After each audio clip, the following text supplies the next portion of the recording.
Good morning, students. Today is 17th July and we are going to study our second chapter of history, the expansion of British power in India. Before this second chapter, I would like to give some introduction how British companies and other European companies started trading in India. आप इसको इस तरीके से समझिए कि suppose कीजिए कि ये हमारा इंडिया, यहाँ पे भारत है, ठीक है।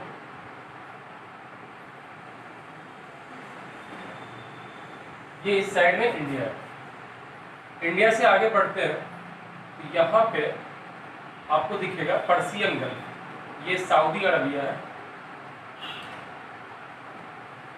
और इस जगह एक पानी का ये पार्ट है, इसका नेम मैंने बोला क्या चीज, पर्शियन गल्फ। और यहाँ आप जाते हैं तो यहाँ अफ्रीका महाद्वीप है, और ये बीच में पड़ता है रेड सी। जरा आप ध्यान से देखना है, ठीक है, ये रेड सी, ये मैंने आपको बोला क्या चीज, अफ्रीका।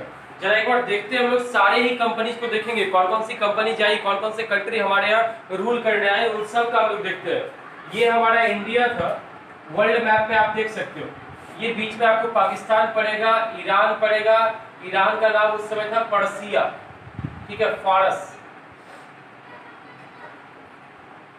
ये सऊदी अरबिया है, अरब, ठीक। ये रेड सी है, लाल सागर।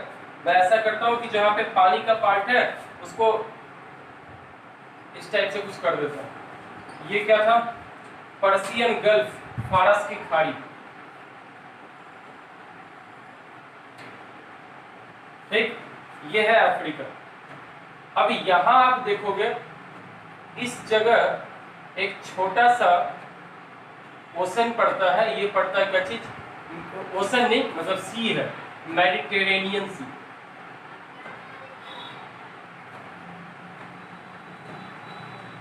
जिसको हम लोग बोलते हैं भूमध्य सागर। और ये पड़ा हमारा क्या चीज, यूरोप का पोर्शन। जरा आप एक एक करके चेक कर लें, मैं पूरा ही आपको समझाता हूँ। हमारे यहाँ जो इंडिया में कंट्रीज रूल करने आए, उसको याद करने का तरीका कुछ ऐसा है, PDEBF, ठीक है, PDEBF, ये था रूल करने का तरीका। स्टार्टिंग में स्टूडेंट से आपको बताओ कि हमारे इंडिया के जो ये पंजाब का एरिया आप लोग देख रहे हो, मैप पे आपको क्लियर दिख रहा है कि नहीं दिख रहा है, ठीक है, वो मैप पे क्लियर दिख रहा है। तो ये जो पंजाब का एरिया आप देखते हो, हमारे यहाँ व्यापार कुछ ऐसे होता था, इंडिया से ये ईरान, और ईरान से यहाँ पे था ऑटोमन अम्पायर। ऑटोमन अम्पायर हम लोग टर्की को बोलते हैं, अभी पहले टर्की पे ही ये रूल करते थे, और टर्की से ही रास्ता जाता है किस प्लेस का, ये एशिया, और यहाँ पे अलग होता है, ब्लैक सी यहाँ पड़ता है, ऑटोमन अम्पायर से। तो हमारे इंडिया से व्यापार करने के बाद इंडिया, पर्सिया, ऑटोमन अम्पायर और फिर यूरोप जाने का रास्ता था। ये तीन जगह थे, ऐसे हम लोग जा सकते थे, India, Persia, Ottoman empire, it means Turkey, and then to Europe. ये मेन लैंड रूट ऐसा ही था। मैं लिख देता हूं यहाँ पे, India, then Persia, then Turkey या तुर्की, टर्किश इसी को बोलते हैं, या Ottoman empire, then Europe. This was the land route. ये हम लोग जमीन के रास्ते से ऐसे जाते हैं। अब हुआ यूं कि जमीन के रास्ते जाने में बीच में ऑटोमन अम्पायर ने अपना टैक्स बढ़ा दिया बहुत ज्यादा। जब टैक्स बढ़ा है तो व्यापार करना, इंडिया से यूरोप का व्यापार करना मुश्किल हो गया। और इंडिया लोग व्यापार करने आते क्या थे, तो वर्ल्ड में सबसे फेमस था हमारा मसाला, स्पाइसेज। आज भी देखो कोरोना हो रखा है तो लोग बोल रहे हैं कि कोरोना काल में आप मसाला जम के खाइए, ये आपका इम्यूनिटी पावर को बढ़ाएगा, ठीक है। और मसालों में ये पावर होता है। आप अगर नॉर्मली लौंग वगैरह को पानी में डाल के पीते भी है तो वो भी काढ़ा जैसा काम करता है। तो लोगों ने यही बोला, इंडिया से यूरोप जाने का रास्ता था, बीच में ऑटोमन अम्पायर टैक्स बढ़ा दिया। अब टैक्स बढ़ा है तो यूरोप और इंडिया का लिंकेज टूट गया। हमारे यहाँ का सिल्क का कपड़ा, कॉटन का कपड़ा, मसाला, ये सब वहां जाने नहीं लगा। तो ऐसे में क्या हुआ, तो ऐसे में हुआ कि वहां पे दो स्पेशल कंट्रीज थे वहां पे।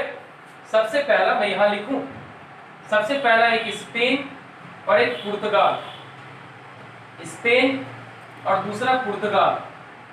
इस दोनों ने अपने कुछ नाविकों को, सेलर्स को बुलाया और उन्हें बोला कि जमीनी मार्ग तो खत्म हो चुका है व्यापार का, लेकिन इंडिया का सामान व्यापार करके बहुत बेनिफिट था, तो आप लोग क्या काम करो कि कोई समुद्री रास्ता ढूंढो और इसके लिए जो भी पैसा जो खर्च भी होगा वो हम देंगे। कहाँ के राजाओं ने बोला? स्पेन और पुर्तगाल के राजाओं ने। तो सबसे पहले स्पेन से एक नाविक जिसका नाम था क्रिस्टोफर कोलंबस,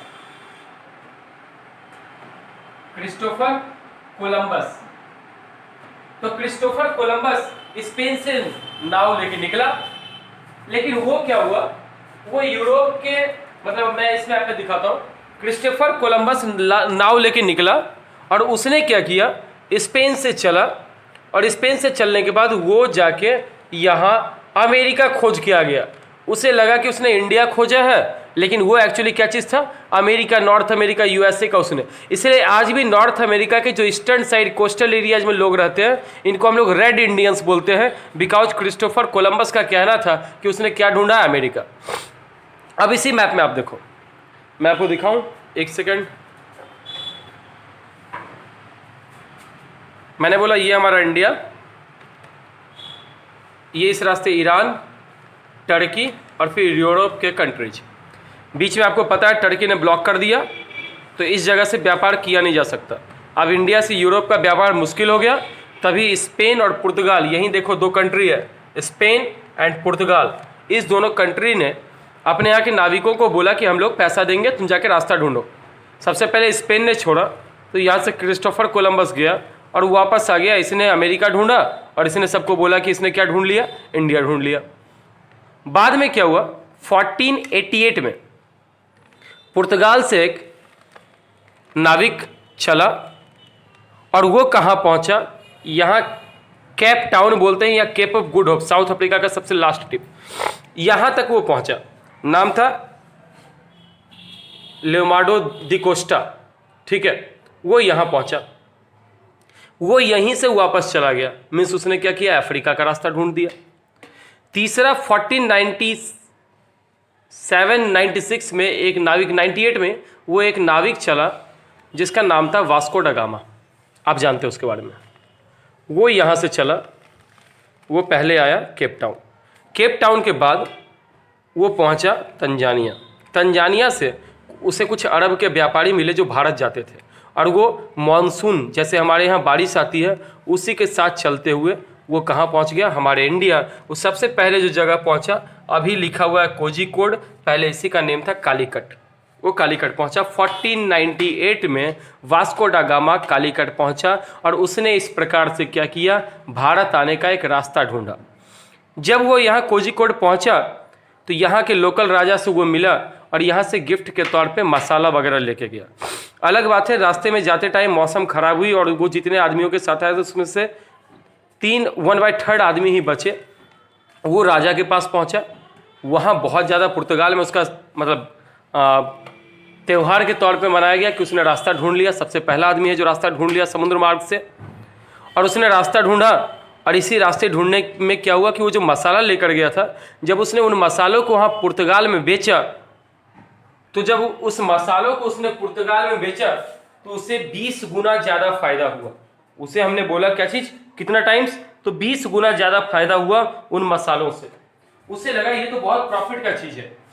उसके बाद वो इंडिया फिर से 1503 में आया, और 1505 के अराउंड में क्या हुआ कि डच ईस्ट इंडिया कंपनी, मतलब डच में जो ये पुर्तगीज ईस्ट इंडिया कंपनी, पुर्तगाल जो देश था, इसने एक टीम भेजा और इसने सबसे पहले कालीकट को क्या किया, कब्जा कर लिया। केरला में हमारा कालीकट था, अभी इसका नेम क्या है, कोझिकोड, ठीक है, वहां कब्जा कर लिया। अब क्या हुआ, कालीकट को तो उसने कब्जा किया, इससे फिर मिला क्या, तो उसके 3 गवर्नर हुए। पहले ये था, फिर एक अल्बुकर्क करके गवर्नर आया, उसने क्या किया, इंडिया से गोवा स्थानीय राजाओं से छीन के अपने पास रख लिया।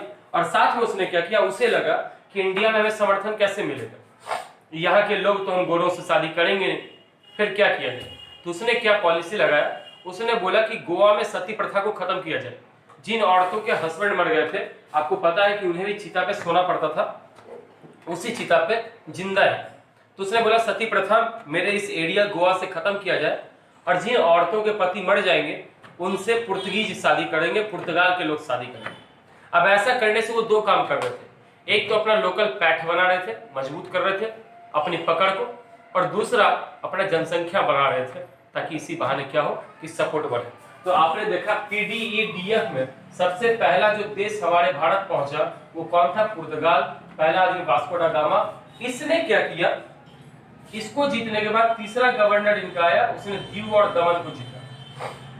अब पुर्तगाल जिस समय ये शासन कर रहा था, ये 1505 से लेके 1565 वगैरह के बीच का टाइम था। इस बीच के टाइम में क्या सिस्टम था कि ये जो टाइम पीरियड था, इसमें हमारे यहाँ सबसे सर्वोपरि मुगल अंपायर रूल कर रहा था, उसमें भी 1556 से लेके 1605 तक महान अकबर का राज्य था। एक पकड़ इनकी इतनी थी पुर्तगीज की कि इन्होंने क्या किया, इसके गवर्नर जो पहला गवर्नर था अल्बर्टो, उसने क्या काम किया, उसने सोचा कि हम लोग तो इंडिया पहुंच गए, अब दूसरा कंट्री भी जो यूरोप का है जैसे स्पेन है, इंग्लैंड है, वो भी इंडिया पहुंचेगा, तो फिर हम लोग कहां व्यापार कर पाएंगे, फिर तो वो व्यापार करने लगेगा। तो ऐसे में इसने एक पॉलिसी अपनाया वाटर ट्रीटी का, मतलब इस पानी पे इनका कब्जा है, जगह जगह ही अपना जहाज रखते थे, कोई दूसरा जहाज आता था उसको मारकर गिरा देते थे ताकि कोई इंडिया पहुंच ही नहीं पाए। और उसी जमाने में क्या था, इंडिया पहुंचने का 3 रास्ता था, एक तो जमीनी मार्ग, दूसरा था यूरोप से मेडिटेरियन सी, ये जो पानी का रास्ता है, जो ये तुमको पानी का रास्ता दिख रहा है, इससे क्या करना है कि इसको क्रॉस करके लाल सागर से होते हुए आ सकते थे। लेकिन इस पे कब्जा था वेनिस, इटली का एक शहर है वेनिस, वेनिस के व्यापारियों का कब्जा था लाल सागर। तो रेड सी पे किसने कब्जा कर रखा था? वेनिस के व्यापारियों ने। मतलब ये रास्ता भी ब्लॉक, ऑटोमन एम्पायर ने इधर कर लिया ये ब्लॉक, और पर्सियन गल्फ इस पे कब्जा कर रखा था किसने? तो ऑटोमन एम्पायर और अरब वालों।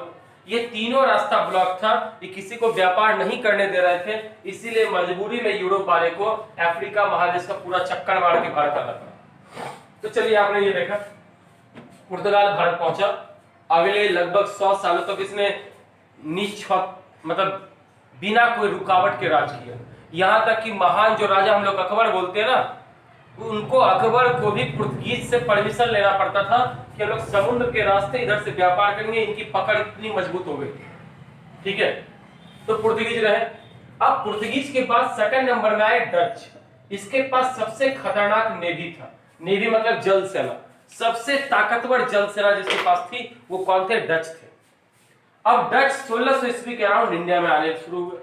पुर्तगीज को लगा कि अगर ये शासन करेगा तो हमें दिक्कत है, तो इसने क्या किया, डच वगैरह को तंग करना शुरू किया। लेकिन चूंकि डच ज्यादा पावरफुल थे, इन्होंने एरिया छीनना शुरू किया पुर्तगाल से। तो ये 1498 हमारे इंडिया आए, ये 1600 में आए, लगभग 100 साल इन्होंने एकदम स्वतंत्र राज किए। अब 1600 में डच आए, डच ज्यादा पावरफुल थे, पुर्तगीज को लगा कि हार भी जाएंगे हम लोग उनसे। लेकिन दिक्कत हो गई यहाँ पे, एक तरफ डच थे, इंग्लिश ईस्ट इंडिया कंपनी जो इंग्लैंड का है, पहली बार ऐसे तो 1600 ईस्वी के बाद ही ये बना, 1599 में चार्टर आया, 1600 में रानी ने परमिशन दिया, और British east India company BEIC बना, ब्रिटिश ईस्ट इंडिया कंपनी। जरा गौर से देखना, वीडियो पॉज कर करके नोट करते रहो, कॉपी में फिर लिखो। तो BEIC British east India company थी। इसका क्या कहना था, ये आया व्यापार करने, जहांगीर के दरबार में गया, लेकिन जहांगीर ने पुर्तगाल वालों के डर से पहले तो इसे परमिशन दे दिया कि आप व्यापार करो। सर विलियम हॉकिंस आए थे 1608 में, लेकिन फिर जहांगीर ने ले लिया। उसने सोचा क्यों इंग्लैंड के चक्कर में हम पुर्तगीज से दुश्मनी ले, मेरा भी जहाज नहीं जा पाएगा समुद्र के रास्ते, क्योंकि समुद्र पे अकेला कब्जा किसका था? पुर्तगाल का। उसे मना कर दिया। लेकिन अंग्रेज मानने वाले नहीं थे, इन्होंने पहले मसूलीपट्टनम और ये सूरत में फैक्ट्री खोलना चाहते थे, और सूरत पे अंग्रेजों का, ये पुर्तगीज का थोड़ा सा कंडीशन था। तो 1612 में इन्होंने एक लड़ाई लड़ी। ठीक है, 1612 में इन्होंने एक लड़ाई लड़ी, और जानकर आपको हैरानी होगी, इतने बढ़िया पुर्तगीज पहले से थे, उनको अंग्रेजों ने हरा दिया, क्योंकि इनका एक जहाज उसमें बहुत ज्यादा काम किया था, ड्रैगन नेम का शिप था, उससे इन्होंने बहुत तबाही मचाई पुर्तगीज, और इंग्लैंड जीत गए। तब जहांगीर को लगा अरे भाई तो बहुत पावरफुल लग रहा है, इसने जब पुर्तगीज को हरा दिया तो ये एक अच्छा रूल कर सकता है, कहां पे? इंडिया में। और इसीलिए उसने क्या किया, जहांगीर ने कि इंग्लैंड को परमिशन दे दिया, ग्रांट दे दिया। अब देखिए डच पावरफुल थे, लेकिन ये इंडिया में उतना दिमाग नहीं लगा, क्योंकि ये तब तक में इंडोनेशिया जो देश है उस पर कब्जा कर चुके थे, और वहां से इनको जंगल भी ज्यादा मिला हुआ था, मसाला भी ज्यादा मिलता था। इनको लगा हम भारत में क्यों इतना लड़ाई झगड़ा करें। दूसरा रीजन ये है, डच एक सरकारी कंपनी थी, गवर्नमेंट, और British east India company private है। तुम खुद एक बार सोच के देखो, सरकारी स्कूल में टीचर ज्यादा काम करते हैं या प्राइवेट में? तो आप बोलोगे प्राइवेट में। सरकारी नौकरी में लोग ज्यादा काम करते हैं कि प्राइवेट में? आप बोलोगे प्राइवेट में। सरकारी में तनख्वाह ज्यादा या प्राइवेट में? आप बोलोगे सरकारी। ठीक है, कुछ जॉब को छोड़ दो प्राइवेट, जो बहुत टॉप मोस्ट क्या है, उसके अलावा बोलोगे आप सरकारी।